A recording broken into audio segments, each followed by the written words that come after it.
NCERT का new book है। यह क्लास, याद रखिएगा किसका है, यह क्लास 8 का यह न्यू बुक है, ये बात को याद रखिएगा। यह क्लास 8 का न्यू बुक है, याद रखिएगा। ठीक, हाँ, ये हमारा पहला क्वेश्चन कह रहा है निम्नलिखित में से कौन सी संख्या पूर्ण वर्ग नहीं है। आपको पूर्ण वर्ग का हम नियम बता देते हैं। पूर्ण वर्ग में जिस संख्या के अंत में, याद रखिएगा संख्या के अंत में, याद रखिएगा अंत में, जैसे में 0, 1, 4, 5 और 6 और 9 पर समाप्त होती है। याद रखिएगा क्या होती है, समाप्त होती है, वह पूर्ण वर्ग होता है। का वह, याद रखिएगा वह क्या होता है, तो पूर्ण वर्ग होता है। क्या होता है, तो याद रखिएगा वह पूर्ण वर्ग का होता है, ये बात को याद रखिएगा। क्या होता है, तो वह पूर्ण वर्ग होता है, ये बात को याद रखिएगा। ठीक ना, चलिए, तो वह क्या होता है, तो याद रखिएगा वह पूर्ण वर्ग होता है। वह क्या होता है, तो पूर्ण वर्ग होता है। ठीक, तो याद रखिएगा। और एक बात याद रखिएगा, जो संख्या जब 2, 3, 7 और 8 पर समाप्त होती है वह क्या होती है, वह पूर्ण वर्ग नहीं होती। याद रखें, वह पूर्ण वर्ग नहीं होती है, याद रखिएगा। इतना नियम आपको याद होना चाहिए। ठीक, और आपको बता दें, जैसे में याद रखिएगा यहाँ पर आपको दिखा देते हैं, जैसे में आपको दिखा देते हैं, देखिए यहाँ पर 2 है, लास्ट में क्या है, यहाँ पर 2 है, यह भी पूर्ण वर्ग नहीं है। आपको याद रखिएगा इसमें नियम में लिखा है जहाँ जहाँ पूर्ण 2, 3, 7, 8 यह रहता है संख्या, तो वह संख्या पूर्ण वर्ग नहीं होती है। तो देखिए इसके लास्ट में भी क्या है, तो 8, यह भी संख्या पूर्ण वर्ग नहीं है, याद रखिएगा। इसके लास्ट में क्या है, तो याद रखिएगा 7 है, यह भी संख्या का है, पूर्ण वर्ग नहीं है। आप देख सकते हैं इस संख्या में क्या है, तो आपको बता दें, आप देख सकते हैं कि लास्ट वाले जो संख्या में लास्ट में क्या है, तो याद रखिएगा 9 है। यह संख्या देखिए इसमें बताया है ना कि 9, अगर लास्ट में 9, 6, 5, 4, 1 अगर 0 रहता है, तो यह संख्या क्या होती है,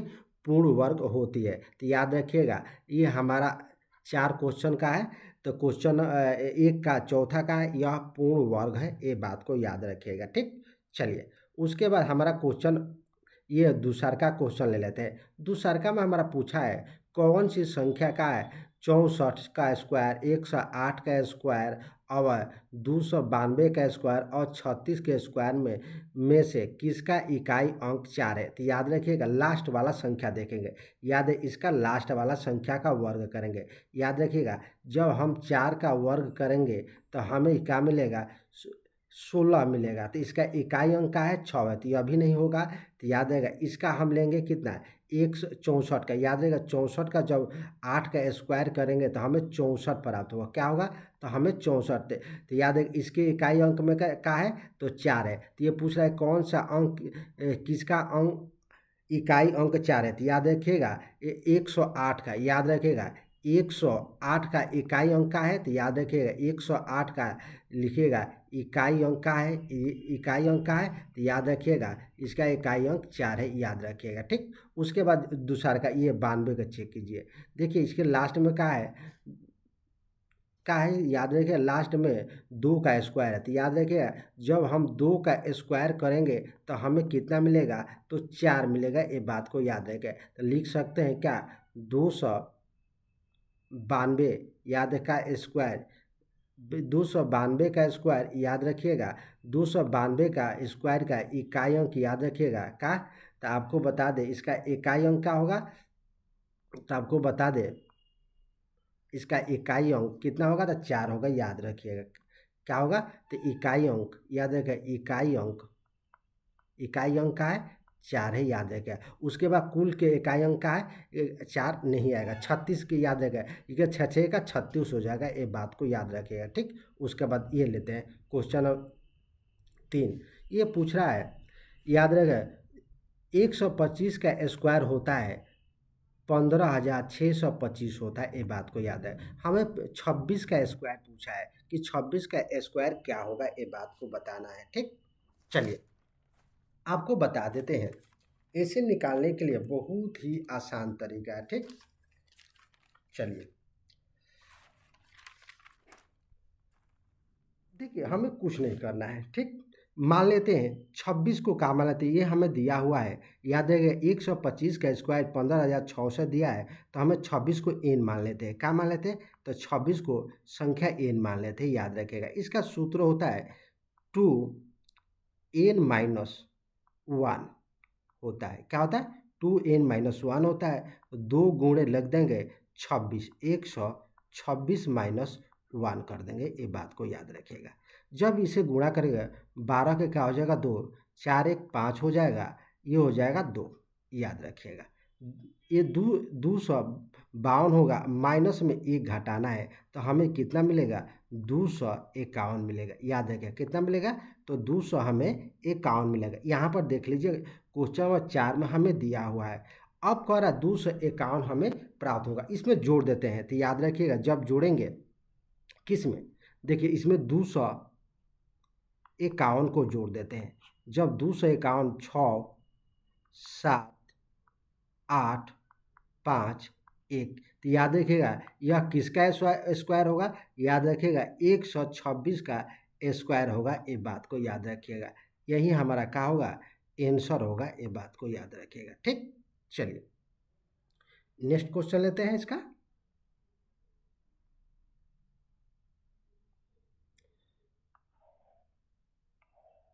देखिए क्वेश्चन नंबर 4 हमारा कह रहा है, क्वेश्चन नंबर हमारा 4 कह रहा है कि 44 का वर्ग मीटर क्षेत्र वाले वर्ग क्या कर रहा है, 144 वर्ग मीटर क्षेत्र वाले वर्ग की भुजा क्या है? याद रखिएगा वर्ग का क्षेत्रफल क्या होता है, तो याद है क्वेश्चन नंबर 4 का हो जाएगा वर्ग का क्षेत्रफल, वर्ग का क्षेत्रफल। तो याद रखिएगा वर्ग का क्षेत्रफल होता है भुजा स्क्वायर होता है। क्या होता है? तो भुजा स्क्वायर होता है। हमें इसका क्षेत्रफल दिया है 144, याद है कितना? 141 दिया हुआ है, ये बात को याद रखें, ठीक। तो ये हो जाएगा भुजा स्क्वायर, याद रखें भुजा स्क्वायर।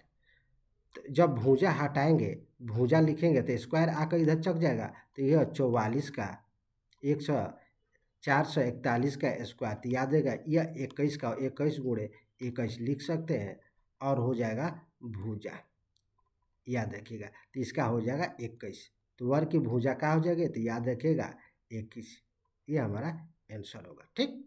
आप चलिए अब हमारा क्वेश्चन नंबर 5 कर रहा है, वह छोटी से छोटी संख्या ज्ञात कीजिए जो 4 9 10 से विभाज्य है। आपको बता दे क्वेश्चन नंबर 5 हमारा कह रहा है वह छोटी से छोटी संख्या हमें ज्ञात करना है। याद है क्या वो छोटी से छोटी संख्या आप कैसे ज्ञात करेंगे? तो आपको बता देते हैं, छोटी से छोटी संख्या ज्ञात करने के लिए हमें 4 9 10 का लेंगे एलसीएम लेंगे, लेते हैं 4 9 10 का एलसीएम लेंगे। याद रखिए क्या लेंगे?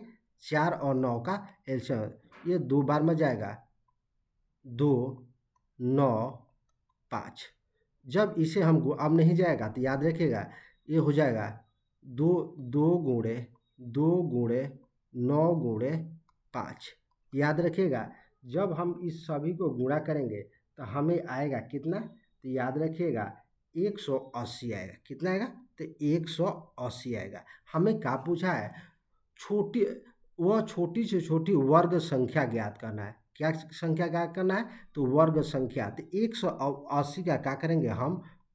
गुणनखंड करेंगे। क्या करेंगे? ये गुणनखंड। तो याद रखिए गुणनखंड करेंगे। तो 180 पहले से हम गुणनखंड में प्राप्त है, तो चलिए लिख लेते हैं, इसको मिटा देते हैं, इसे मिटा देते हैं। चलिए देखिए लिख सकते हैं क्या? 180 का हमें क्या प्राप्त है? 180 दो गुणे तीन गुणे 5। मगर याद रखिएगा, वर्ग संख्या बनाने के लिए हमें क्या चाहिए? 5 का एक और जोड़ा चाहिए। 5 का क्या चाहिए? एक और जोड़ा चाहिए। तो इसके हम क्या करेंगे? लिखेंगे क्या? तो इसे पूर्ण वर्ग बनाने के लिए 5 में गुणा करेंगे। क्या करेंगे? इसमें याद रखिए, पूर्ण वर्ग बनाने के लिए 180 में क्या करेंगे? 5 से गुणा करेंगे। 180 में क्या करेंगे? हम इस संख्या को 5 से हम गुणा करेंगे, तो ये हो जाएगा 0। याद रखिएगा, ये 8 5 40 के 4 हो जाएगा। याद है, 8 5 40 के क्या हो जाएगा? 4। 0 हो जाएगा।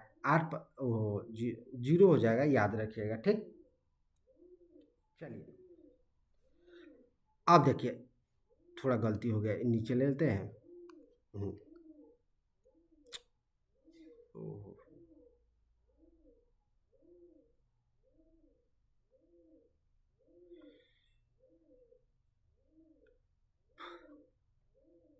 देखिए यहाँ पर हमारा था 3 गुणे 3, याद रखिएगा। ठीक, देखिए जब इसे हम गुणा करेंगे, आपको बता दें,